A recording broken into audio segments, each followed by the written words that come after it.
అక్కినేని నాగార్జున రెండో కుమారుడు అఖిల్ అక్కినేని వివాహం జూన్ 6వ తేదీన జరిగిన సంగతి తెలిసిందే.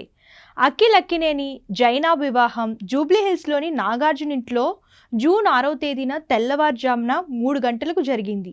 ఈ కార్యక్రమానికి కేవలం అక్కినేని నాగార్జున దగ్గరి మిత్రులు, కుటుంబ సభ్యులు, కొంతమంది సినీ తారలు మాత్రమే వచ్చారు.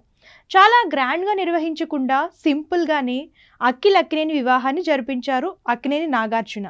అయితే ఆదివారం రోజున అంటే ఇవాళ సాయంత్రం రిసెప్షన్ జరిగే అవకాశాలు ఉన్నాయి.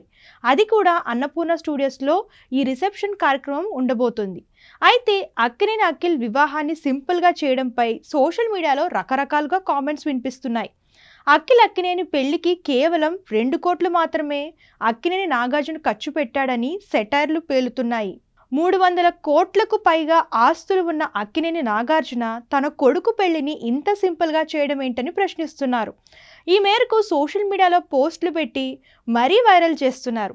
అయితే రిసెప్షన్ మాత్రం నాగార్జున చాలా గ్రాండ్గా నిర్వహించేందుకు ప్లాన్ చేస్తున్నట్లు సమాచారం అందుతుంది.